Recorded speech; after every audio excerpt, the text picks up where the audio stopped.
Welcome to The Fairer Sense. With me, Tanya. And me, Kara. Women, money, and the fight to break even.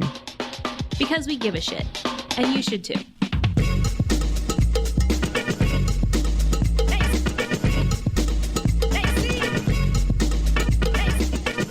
Today, Evolving Careers Part 2. How careers aren't working for women. Hey, Tanya. Hey, Kara. It's so funny. Every time we say hello to each other, I am like sitting here, my face is close to my mic, and I'm like, hey, girl. That's where my head goes every time. I feel like I'm hitting on you at a bar. Like, oh, hey, what's up? How you doing? Hey, girl. I love it. What a sexy way to start our podcast, which today is focusing on a rather unsexy topic of careers not really working for many women.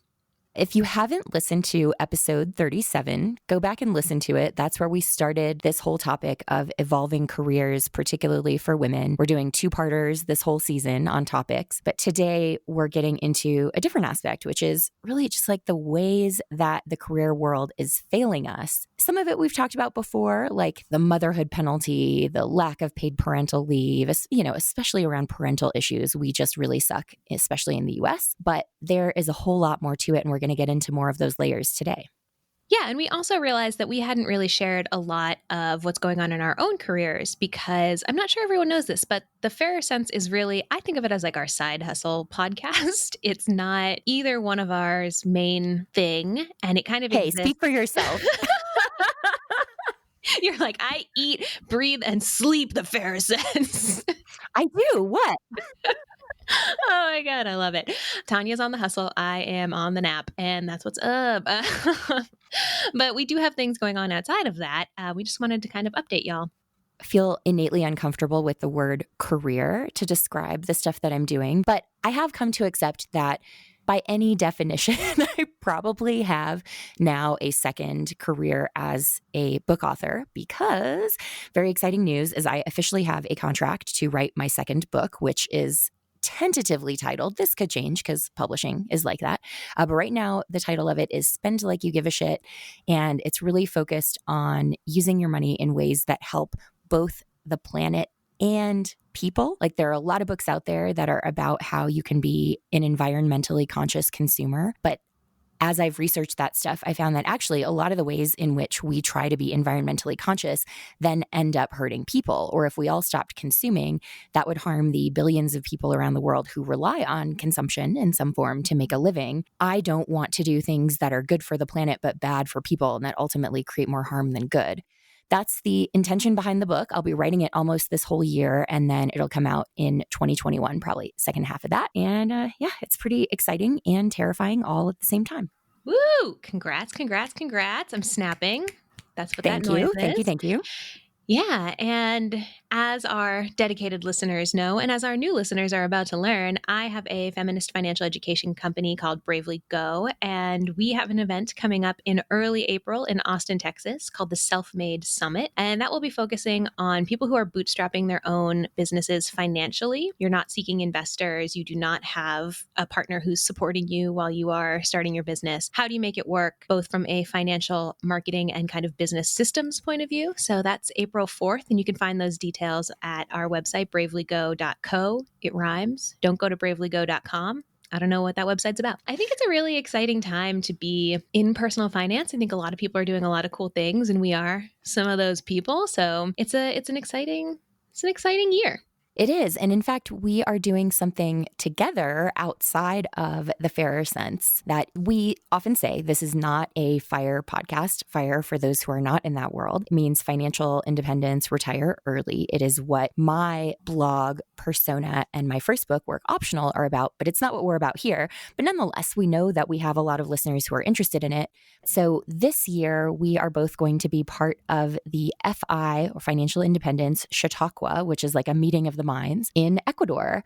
And that is August 22nd through 29th. You can join us, plus Kirsten Saunders from Rich and Regular. Kirsten is a rock star, and Cheryl Reed, who has managed to craft a very work optional life that's half in Ecuador, half in the US. Totally kick-ass women. And if you want to come do that, we will have links to register in the show notes. Yes, Cheryl is living the life that I want to live 100%. And I'm really excited for this because, yeah, even though this show and even though I myself am not single-mindedly FI focused, it's such an interesting topic for, I think, a lot of our listeners and for a lot of people who fall outside of, and I'm using very generalized air quotes, the traditional narrative of FI. There really isn't a super traditional narrative, but there are some dominant voices that have been around for a while that fit a certain identity, let's say. And I think it's so cool that we're going to be able to be at this event together. It's only going to be like the 7th time we've seen each other in person.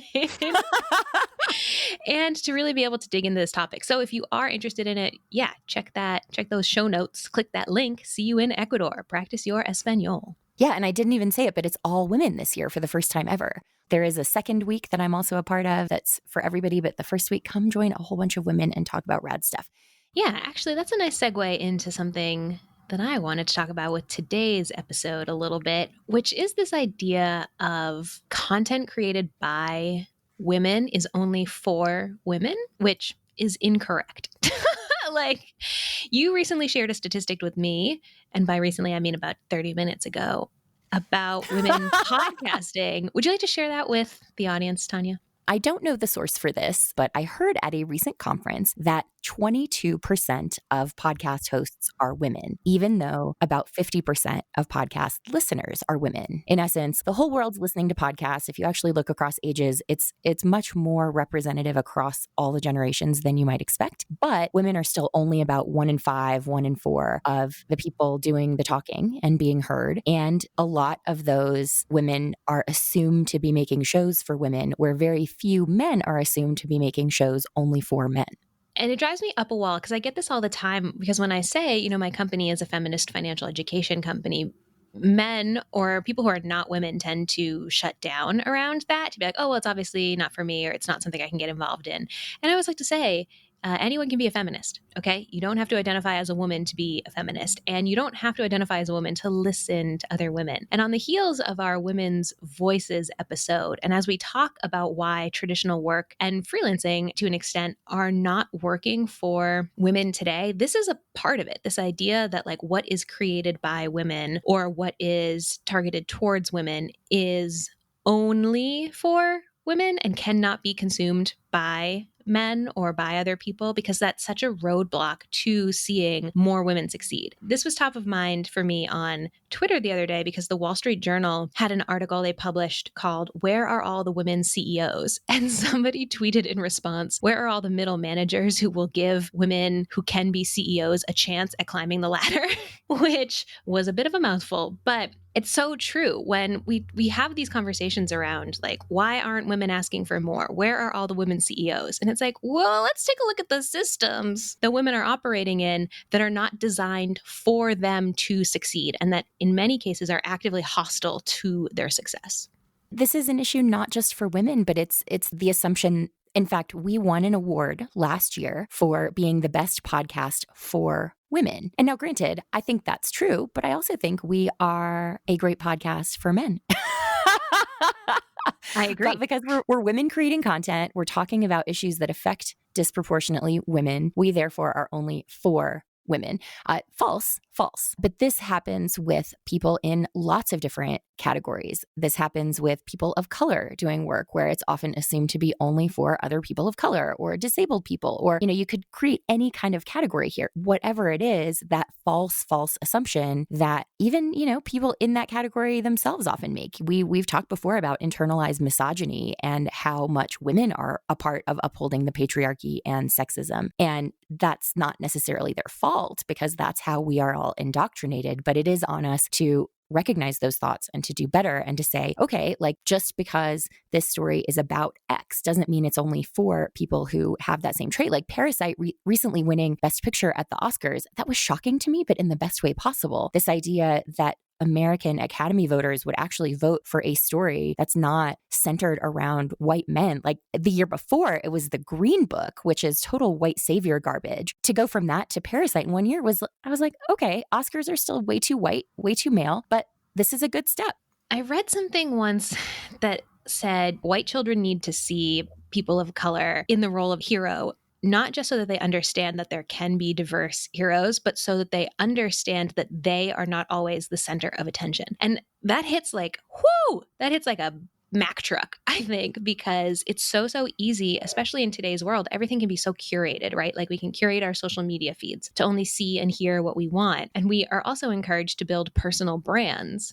And it's so easy to just focus in on yourself, and you're the hero of your own journey and your own story. And that is true. But also, you have to understand that other people are capable just in the same way that you're capable, if not more so. Thinking outside of your own experience is honestly one of the most valuable skills you can develop as a person, let alone as a professional.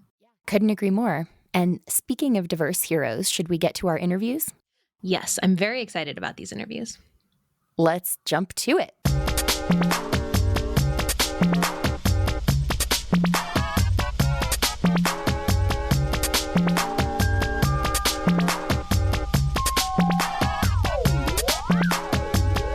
I spoke with Tiara Mercius, who is by day a law clerk in family law and by all day a disability rights activist and advocate.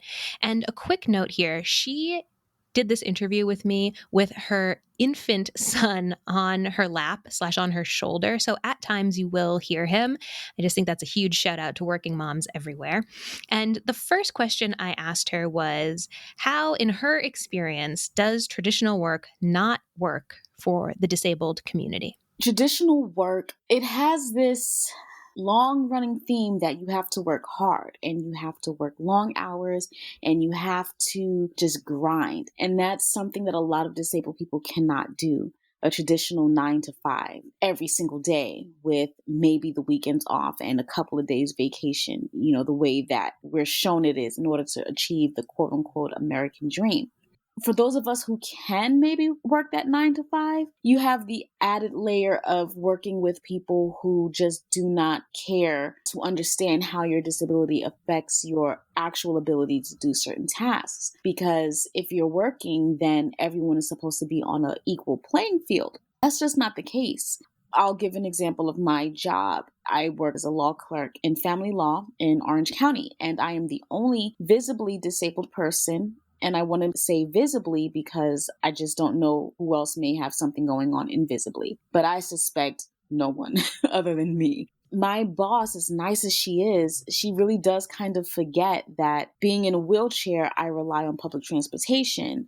Having certain medical issues, I tire out very quickly, and she'll want me to come into work on the weekends, or she'll want me to stay late during the weekdays or come in early on the weekdays. And I'm just like, I can't do it. This job is supposed to be ideal because I set my own hours and leave and come as I please. But with the added expectations, I like being treated like everyone else, but I also need to be treated with the mindset that, okay, she does have this disability going on right now. So things have to be different. So you're a woman of color as well as a disabled woman. And so you sit at the intersection of a lot of biases, a lot of discrimination, which you've also talked about. And I really appreciate that. Do you think that operating outside of traditional work, like if you were a freelancer, would help with any of these challenges that you face? In other words, do you think that non-traditional work is or could be more accessible for the disabled community? I want to say, I really do want to say that freelancing is more ideal for the disabled community. I want to say that, but it takes a lot of work just for someone to take us seriously. And that's one of the biases that we face as disabled people, is that our abilities, the things that we can actually do, get questioned. Or we get treated as if disability was just one huge monolith, like we're all the same. I look at my peers in the disabled community who do freelance work and who make a pretty decent living, enough to pay the bills. And I'm like, wow, how did you do that? And when I listen to them speak, I'm like, you had to do what? They work for free. I mean, most people will do freelance work for free just for the exposure after a while, but sometimes they're still doing it and working for free because they have to prove that they're just as able as their abled peers to do that freelance work. If a person is marketing themselves as being able to do something, we're going to take them at their word. Whereas outside of the disabled community, I feel they judge us just for being disabled. So I have to almost beg sometimes for gigs outside of the community, and it gets frustrating. Freelancing does offer a lot of freedom that the traditional workforce doesn't. I can say no to taking on a new client. I can set my own rates. I can put you in a queue if I need to. If I was ever so busy, I can put you in a queue. Like, look, I have the next opening is on this date at, and this is the deadline according to your deadlines. And I can work from home at 2:00 in the morning while I'm taking care of a newborn. So yeah, freelancing does give us a lot more freedom, but at the same time, we still face a lot of the same biases and issues. Once or twice a year, someone who knows me and who considers themselves my friend will actually say to me, and remember, I'm visibly disabled. I'm a double below the knee amputee. And they will say to me, oh my gosh, I forget that you're disabled. You don't act disabled. And I always ask them, like, what does acting disabled look like? It's the same as when someone says, well, it's not the same, but it's kind of like when someone says you don't act your race, like you don't act Black, you don't act like a Puerto Rican. And like, what does that mean? What does acting disabled mean? And that tells me a lot about how abled people view disability. And it also tells me a lot about why I still struggle to be seen and or heard outside of the disabled community, because abled people expect us to act a certain way. And that's dangerous. That filters into the workplace because your boss is going to expect that you're going to act a certain way. Besides whatever the hallmarks are of your disability, they also have something else in mind. My disability visible is double below the knee amputee. I have some invisible things going on, but this is what they see. So they expect me, obviously, not to be able to walk. They expect me to obviously not be able to reach higher shelves or certain things. But then they also expect me to need help with every single thing that I need to do. Because in a lot of abled minds, disabled means helpless. You wrote a post called ADA Fail, which is about the inaccessibility of downtown Los Angeles for wheelchair users. And I loved, but I also hated the video that you shared because you talked about how hilly the area is. You showed how there was human feces on the wheelchair ramp, and you shared how you had to pay to take a train just to take you to a restaurant where you could get some food. And then you had to train back to the courthouse that you were actually at. And I just kept thinking, like, none of these are issues that able-bodied people have to face. And like, I could elect to go get food and pay more for it, but I would not ever be forced into that position. So I wanted to know, what are some of the financial implications of being disabled in a day-to-day sense, like you shared in that video? Do you often find yourself spending more money just to kind of exist? Disability gets expensive outside of just the healthcare costs and medicine and things like that. Just day to day things add up. You figure if I'm home and I haven't been able to make it to the supermarket because I can only carry 2 bags, maybe 3 at a time, either I'm going to do multiple runs to the store and that'll take a couple of days. So I have to order food. There are order minimums and there are delivery fees. And in California, there's this one restaurant, believe it or not, that charges you a service fee on top of taxes and delivery fee. And they say it's because of the cost of doing business in California. But I got to pay it because I have to eat.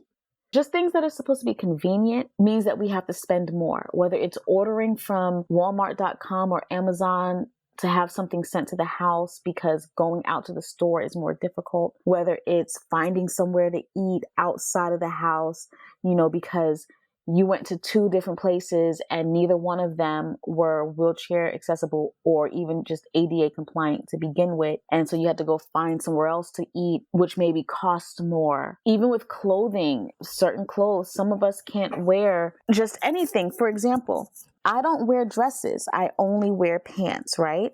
So I spend a lot of money buying suits, or at least suit separates that I can wear because, I have to be in the courthouse. I have to work in the office, probably do some job interviews or see some clients that I have for myself on the side, just period. But it can't just be any pair of pants because the seams will bother me because I'm sitting down all day. So now I have to, I have to touch and feel the fabric, and the ones that work for me tend to cost more. Or I can't take a taxi, and we know that Uber and Lyft don't exactly cater to the disabled community, so I'm taking public transportation. A lot of time gets wasted, and it's because I'm taking public transportation and I have to wait for the buses. That also means that I don't get to do a lot of things at home. So in my world, if I were to get up and have my own breakfast and prepare my own lunch and have time to do all these things, I'm getting up at 4:00 in the morning because I have to take a 2.5 to 3 hour commute to my work. So what do? I spend money outside of the house. Granted, a lot of people do that. It takes me a lot longer to do these things for myself because of the disability. Big thanks to cloud accounting software FreshBooks for sponsoring Season 4 of The Fairer Sense, the third season of the show they've sponsored in its entirety.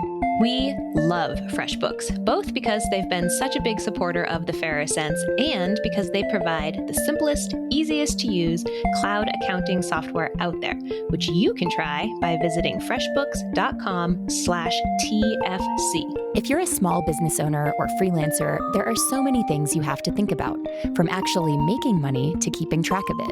FreshBooks takes the work out of getting paid, so you can focus on doing the work you need to do to keep your business running. With FreshBooks, you can create a customized invoice, track all your income, and link a business credit card to automatically track business spending. FreshBooks makes it super simple to do your accounting, and it makes accounting one less thing you need to worry about as a business owner, so you can focus instead on crushing the financial patriarchy. Head to freshbooks.com/TFC to claim your 30-day free trial and enter the Fairer Sense in the How Did You Hear About Us section. You get to try a great product while supporting us. That's freshbooks.com/TFC.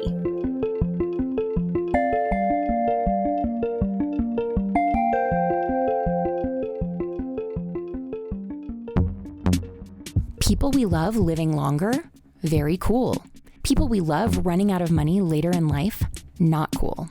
Age Up is a new product issued by MassMutual and sold by Haven Life that helps solve the problem of loved ones outliving their money. Age Up buffers families from the financial strain of supporting loved ones who live longer than their current financial reality allows. Here's how it works. Age Up helps adult children in their 30s and 40s who worry their parents won't have enough money to last into their 90s and beyond.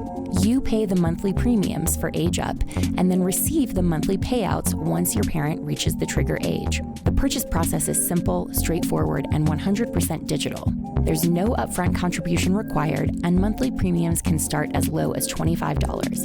Women are paid less throughout their career and are more likely to be family caregivers. Age Up is a product that can help lessen financial burdens on women as their parents age. Head to age-up.com/thefairer-sense to get started and see how Age Up can help you provide for a loved one who lives past 90. That's age-up.com/thefairer-sense. I spoke to Christabel Nsiah-Buadi, a British journalist of Ghanaian descent now living in the US, who has worked for NPR, Marketplace, PRI, everyone you can imagine in public radio, and is the founder of the media disruptors. We talked about her non-traditional career path and the things she's been able to do because of it, but also the ways in which she was forced into that path. I came to the US in the early aughts, reported with Pacifica, landed a job with Air America, and then I was offered a job with NPR in Los Angeles to run a show called News and Notes. I was the senior supervising producer there. I was there for 2 years, and then, of course, the Great Recession hit. Ironically, we started reporting on it, and we're all like, wonder how this is going to affect us. And then it affected us. Our show was cut due to budget cuts. That show was, myself and my friends would call it the Black Show, but ultimately News and Notes focused on the news and the experiences of the African American community. And it was a popular show, did very well, but we ended up having to go. And that's when I started freelancing. And that's actually when I launched My Lens Media. It came out of necessity at the time. And I wanted to kind of play around with being an entrepreneur, but I was always too scared to do that. But I was like, well, I don't have a choice. I have to do this. So I worked for a lot of the big radio stations in Southern California. And then I got married and I had kids, and that was another shift. That was very difficult for me as well, because I was a person who loved working and I got a lot of personal value out of that. But then my sense of identity changed because I was now a wife and a mother. So I kind of took some time off of there and then returned to Marketplace. And since then I've been working with Marketplace, collaborating with them or working directly with them, and freelancing for independent people and producing digital content. So much of your work is about disrupting the media landscape, and you literally created the media disruptors to focus on exactly that. I'm curious, have you always seen your career purpose as disrupting, or is that something that you arrived at? I arrived at that. Growing up, I was always taught to stay in the lines, right? I'm the child of Ghanaian immigrants. So my parents' sole purpose was be amazing, but don't rock the boat too much, because they're already looking at you because you're different. So you have to be careful. So I really tried to do that. So I was a good student and I got all the grades and I did all of that, but it never felt right, because even though I did that, I was always too big, as in like a personality, or I never quite fit. And it's not that I put myself in a box, I was just very careful. And even when I got my job at Air America, or when I got my job at News and Notes, my dad was like, well, why don't you get a job with another show? And I know what he meant. The code was, it's a black show. Why don't you get a code with a quote unquote general show? And his point was that I would pay the price because I would be labeled. And he wasn't wrong, because that is what happened. But that began to be the turning point for me, because I was so tired of trying to fit into other people's understanding. And I'm not talking personally. Personally, I was way past that. But professionally, trying to fit in what it meant for me to exist in the workplace, I just figured, I need to do the thing that I'm passionate about, because it would be things like thinking twice about what I'd say in meetings, or, if I had an idea, I'd keep quiet, or all the things that people talk about, those things happened. And so the turning point was News and Notes, because I realized that we created a show that was excellent, and it was a show that really delved in issues at the time. And this was round about when the then Senator Barack Obama was launching his campaign. So we covered that. We covered historically relevant events. And yet the message that we were told was, well, you're not valuable, and we don't understand what that's about. So I was really hurt. Actually, 2009 was a difficult year. I was fundamentally hurt, because I felt like I was looking for ways to make it work and it just wasn't happening. And I just remember thinking, I just don't fit. I don't fit. What am I doing? I don't fit. And so I took a lot of time trying to figure out what that looked like, but I didn't have the confidence enough to say, well, I'm going to launch this company. That's not how my company started. Again, it was because I just wanted to freelance, and I was trying to figure out how I could organize that. We've talked to quite a few people whose work has some kind of personal purpose behind it, and it rarely starts out that way. Yeah. It often comes from something where it's like, either this problem is too big to ignore, or, well, I'm paying the price anyway, trying to fit the mold, so why not decide for myself what I want to do? That is exactly right. I didn't get to that in 2009. I think I got to that in 2015. So I had to get angry. And, because even when I was freelancing, I got a freelance gig and I thought, okay, I can do this thing. And I got screwed over then when somebody took my ideas essentially and took them as their own. And he was like, oh, he ended up being the director of such and such. And I was like, this is fantastic. Oh, I really don't fit. This idea of disrupting as a theme started to appear more and more in my work, because the impetus of me becoming a journalist was always to bring different voices to the table. But then I really just understood that I love talking to people, as you can probably tell. But I really, my soul food is speaking to people, because I'm learning from them and I'm really understanding what the world is about. But I'm also being constantly reminded how amazing people are. And so that's always been my impetus. And so I think by the time I got to, media disruptors and all these other guys, I think people recognized that in me before I recognized it in myself. And I just went with it. And because I understood that that's actually my space, kind of, if I want to talk about underrepresented people, then actually inevitably those people are going to be disruptors in some way, shape or form, because they're trying to break the mold. They're not of the norm. So yeah, I love talking to people who like starting trouble. I love that. And I think your work really reflects that. You've covered so many stories that the media isn't giving enough airtime to. A quick assortment is economic inequality for women in Ghana, racism in the British press, diversity or the lack thereof in Hollywood. Does it ever get tiring having to push all the time, or being a disruptor is sort of like every story being a little bit of a fight? What's that experience like for you? Because, most of our listeners aren't journalists. This isn't teaching them how to be better journalists, but they certainly are weighing day to day whether to fight for something or not. It's utterly exhausting. It's exhausting. My first piece back in radio after I had kids was a story on children of African immigrants. I was asked to do that by a former colleague at NPR, and I bucked against that because I said, I don't know how to do it anymore. She very gently, Alicia Montgomery, shout out, thank you very much, said, no, you're the right person to do that.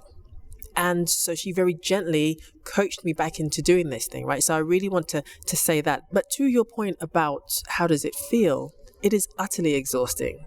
Every project, every idea, there has been a battle behind that. A lot of these things come on air because I have advocates who are working on the inside, and they've either come to me and they've said, I really think you should do that. Or I have advocates on the outside because I have a group of my sisters who work in the industry and we all support each other. And they said, no, you got to pitch that. And I'm like, I don't think that they're going to do that. And they pitch it, and keep pitching it. Or if they're in a position, because everyone else does it, they say, we think that's a really good idea. And they can make the editorial case for it. They're just saying, we're making the editorial case and we want it because we see the value in it. So it's a struggle, but also understanding that there are people who understand and see your worth makes all the difference. Because again, in 2009, when I realized that I didn't fit and no one saw my value, I had to make a decision to not work with people who didn't understand and see my value. And it's made all the difference. It's not been easy. If I didn't take that route, I'd probably have a lot more money than I do now. Even as I'm listening to you talking about the work that I've done, I'm like, did I do all that? Oh, clearly I did. And I don't see the pulling, I don't see the thread in it. It feels quite random to me because I write and I do audio and I do all these other things. So I'm like, it feels random. And then I hear it back in my face and I go, oh, she's right. She's right. Okay. So everyone who's listening, it is a struggle, but it's a struggle that is absolutely worth it because you know what? I can sleep at night and I feel really proud of the work that I do. And I also understand that I'm lucky to be able to do that because there have been times when I've had to take that job that I don't want. I still do. Today, even though I can do all these things, I also recognize I need a regular paycheck that will fund the stuff that I want to do. And at some point that will change. To your point that you just said, that you're able to do a lot of this stuff because you have a regular paycheck from having some consistent work. And I think a lot of people have that experience. If you do the work that you hold your nose out a little bit in order to fund what you really care about. Let's say the Great Recession had not been cruel to you and you'd been able to have maybe the typical 3 or 4 years, multiple jobs, but all W-2 jobs. Do you think that the things you've accomplished have been made possible by freelancing? Absolutely, yes. If I had a regular job, there is no way on this earth that I would have done the things that I have done, the things that you just told me about, and I've gone, oh, wow, that's amazing. There's no way on this earth because, okay, even if you just took the job that I do, the last full-time job that I had required me having 2 cell phones and watching TV all the time. I was stressed out. I was unhappy, but I was doing the job because, well, that's what I'm supposed to do. And there's something very alluring about the cachet of saying that you work for a big broadcaster, right? And, because, I get to talk about the news and you do all that stuff, right? And so when you don't have that, you're forced to really look at yourself and say, what is it that I'm doing? What is it that I want to do? And what is my value? And I struggle with that. I struggled with that all the time. I still do from time to time, but less so. But if I had those 2 or 3 jobs, regular jobs, there is no way that my resume would look like this. And while people may have thought I could do that thing, I never would have asked the question or thought to myself, I want to do that. I'm going to come up with that idea. And I come up with ideas all the time. So what I lose in money, I gain in creative freedom and bravery. It's forced me to be brave.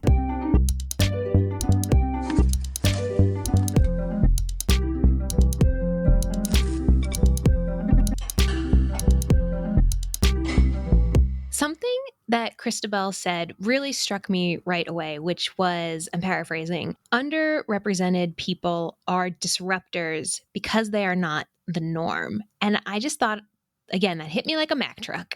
It's so true because the established power dynamic, whether that is racially, gender wise, what have you, will only recognize people like themselves as the norm, and people who are not like themselves will automatically default to outsider. And we see that over and over and over in social studies, as well as in why can't we close the wage gap? Why isn't STEM more diverse? Blah, blah, blah, blah, blah. Ugh. And I can't help thinking that there are some people, and I include myself in this, who are happy to kind of be disruptors. And there are a lot of people who don't want to be disruptors, who are put into that role by the established system. That really struck me when she said that too, because Christabel is both a woman and a woman of color. And that obviously adds more layers to it than my experience as a white woman. I do think there have been occasions in my life when I have been expected to speak for all women. Or I always think about in Mad Men, for those who watched it, it was a great series if you could deal with a lot of toxic masculinity. But the way that Peggy, who is one of the key characters, gets her career break is by like being the chick in the room. And they get a client who now forget if it's like pantyhose or lipstick or something like that. But she, in essence, is able to channel the spirit of women. And that gives her big break, which is both an example of tokenism and an example of how she sort of embraced that role of being a disruptor. And I think to your point, Kara, not everyone wants to do that. Some people just want to keep their heads down and get through work and not have to fight every day. You know, Christabel talks about how exhausting it is to be fighting all the time for everything. But it is good to recognize that if you're not a cisgendered, able-bodied white male, you are going to be seen as other in some way in most fields. And so embracing that may, for you, as it is for her, I think, it may be freeing of saying, if I'm going to get othered anyway, I might as well lean into it and fight for that. Yeah, this is a conversation. I've mentioned this before on the show that T-Bone and I have all the time, because I'm very much so like, fight the power, burn the system down. And T-Bone is like, right. Or we could quietly and, kind of behind the scenes disrupt some stuff and not draw any attention to ourselves.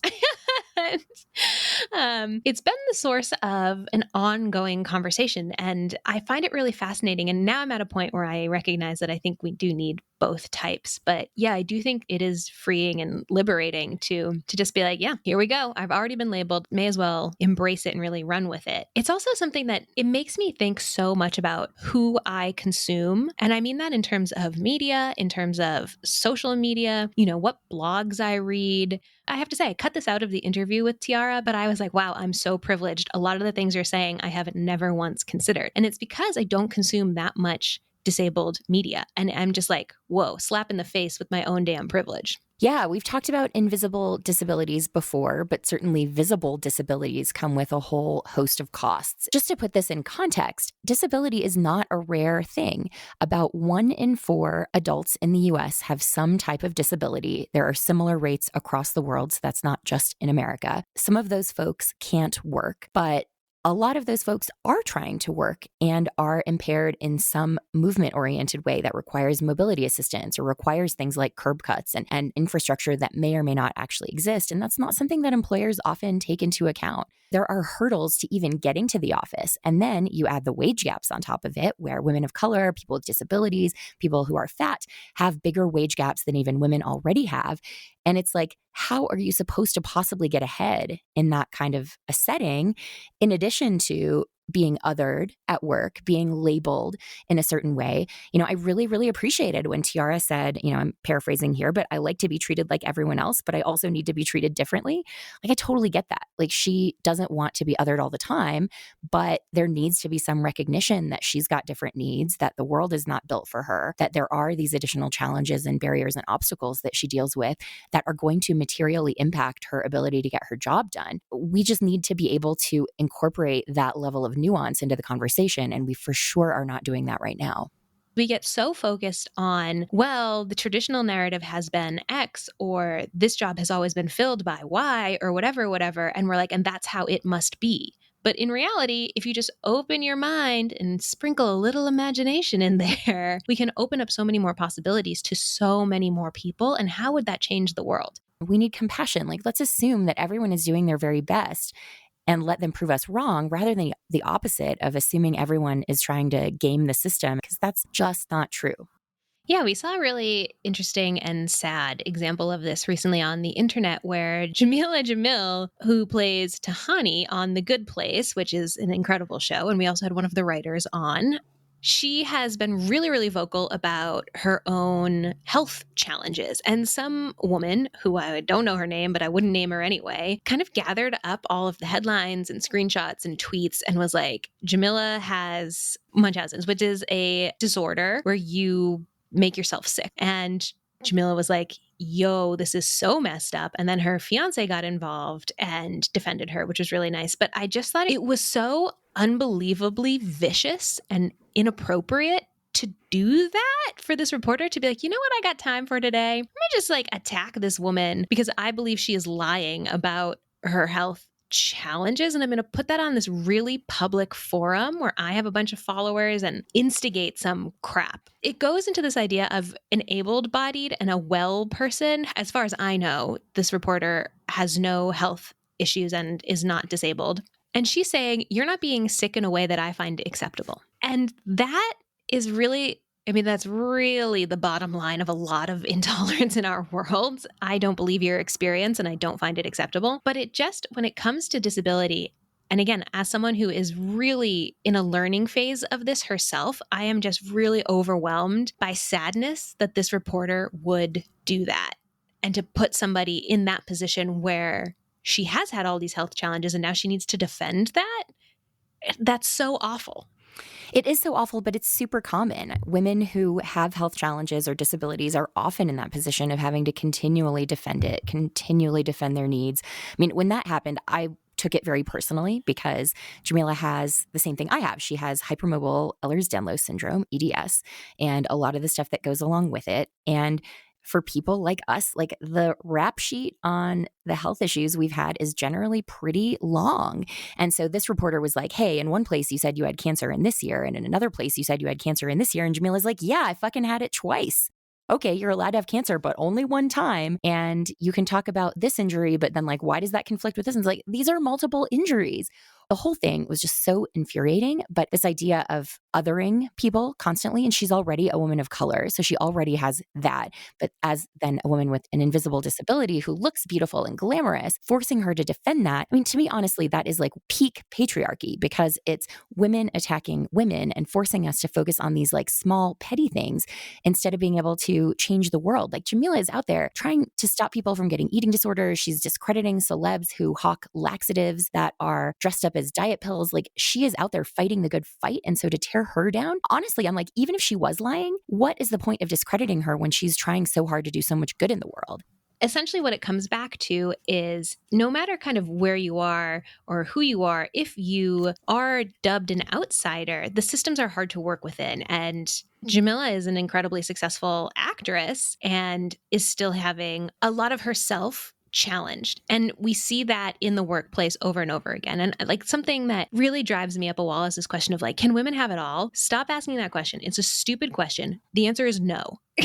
Like you absolutely cannot be super mom and super CEO at the same time. And that is in large part because of the way our work system is set up. You can't work 60 hours a week, 70 hours a week and be the top performer and also make it to every single soccer game with your kids and cook dinner every night. There's not enough time in the day. And also our expectations around who should be going to every single soccer game and who should be cooking those dinners is a whole other thing that the patriarchy is forcing on us. But I feel like we need to have the conversation of it's not why aren't more women CEOs? It's why is it so hard in the systems that we have for women to succeed? Something that Christabel said that I think is really emblematic of a larger theme is the idea that she didn't start her business or start freelancing because that was her dream, her dream of having it all as a mother and a wife and a freelance, like it was forced on her. She had to do that to survive after the Great Recession. And you, Kara, have said you wouldn't choose to have your own business and freelance if there was, a well-paid, good full-time job option out there for you. But it's this myth also that, all all the millennials working in the gig economy and doing freelancing, that's all by choice. And we need to recognize that it's often not, that people who may have wonderful success stories, like I think Christabel is incredibly impressive. It was a privilege to talk to her, but we still can recognize that like she would have been very happy having a full-time job and getting to do a lot of the stuff she's doing, but that just wasn't an option. And so it was a path that she created for herself out of necessity, not fully by choice. Yeah, I've said before and I'll say it again. If somebody walked up to me right now and was like, I want to buy Bravely for $300,000, I'd be like, great. Where do I sign? Like, honestly, working for yourself is amazing in a lot of ways. And I do feel very lucky to do the work I do and I enjoy it. And it is also so challenging on a very real basis in terms of finding coaching clients and running all my own marketing. And also from a mental health perspective, I've definitely had a lot of anxiety around finances because my income fluctuates so much. I've also just felt like total crap about myself because it's really hard to look at other people doing things and you're like, I feel like I'm falling behind, blah, blah, blah. And I think that's heightened when you're an entrepreneur. Yeah. If someone was like, here's a job with healthcare and a 401k, whoo, talk dirty to me. That's amazing. It reminds me, hearing you talk about it, so much of this recent stat that I heard, which is that women today are less happy than we were 50 years ago, even though we have more career opportunities. Things are moving in the right direction, career-wise, work-wise. I mean, we still have like 200 years before we have pay parity at current rates, but things are moving in a good direction, just not nearly quick enough. But what isn't happening is women aren't getting the support in other parts of life. So women now are more likely to have a full-time job or a more than full-time job, but then they get home and are still expected to do another full-time job of all the household labor and family labor. And so these things cannot be separated from one another. Talking about careers not working for women is as much about not getting the support outside of work as it is about having more opportunity at work. You know, Tiara's talk about all of the things she has to do and the cost of that just to be a disabled person trying to get to work. It's the same as the expectations we put on mothers, but not fathers. And the expectations that, you know, women are the ones who just notice the dirt and men often will step right over it and not notice because of how we are socialized and trained. And that's all stuff that we've got to fix if we truly want to make the world more equal and to make careers work for women.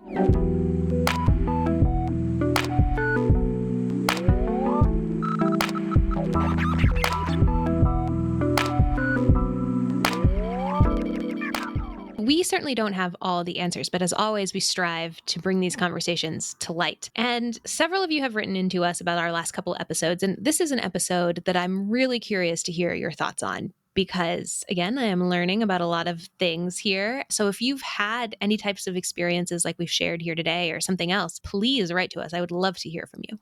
We're going to do a bonus episode at the end of the season where we read a lot of the wonderful reader notes we've gotten along the way. A bunch of them we haven't read on the air because they're relevant to the last episode, but we look forward to being able to bring a lot of this stuff out and share some of your stories that you've shared with us and that we're so grateful to you for. So please keep those coming. fairersense@gmail.com, or you can DM us or just tweet at us or message us, comment on one of our posts on Instagram or Twitter. That's @fairersense. And something that we're asking of you this week is to spread the word about the show to your friends, your family. Making a social media post about it would be really amazing. You can tag us on Twitter and Instagram, sharing in a Facebook group, sharing on your Facebook wall. It's such a good way for us to grow. And since we are a little DIY podcast, we do everything ourselves, sourcing the guests to editing to producing. It would be a huge help to us. So please share the word far and wide. We've grown a ton in our 4 seasons, and so much of that has been just based on word of mouth. So we really appreciate anything you can do to help spread the word and also like do a service to your friends and family whose lives would certainly be better if they had the fairer sense in it. Yeah, get your family members woke, okay? I saw something. Oh my gosh. Actually, it will come as a surprise to no one that I enjoy a robust family discussion. And I saw something about going home for the holidays. It was like broke arguing with your Republican uncle, woke unionizing the kids' table. And I was like, that's amazing and 100% what I need to be doing. And so, yeah, think of us as you're unionizing your family members. Including the not kids. It's wonderful how many women we hear from, especially in their 60s and 70s even. We've even heard from some men in their 60s, which is great. Keep those notes coming, guys. So we are for all ages, except maybe the littlest kids because of the swearing. Yeah. I was like, no, it's fine. You know what? Protect their ears. Also, let's not pretend like kids don't hear swear words. It's true. We're not the only people using this kind of saucy language. Amen. We are not. I feel like we've done good work. We have one more 2-part series left this season of The Fairer Sense, and we'll be back with you in a couple of weeks. And until then, stay rad. Stay rad.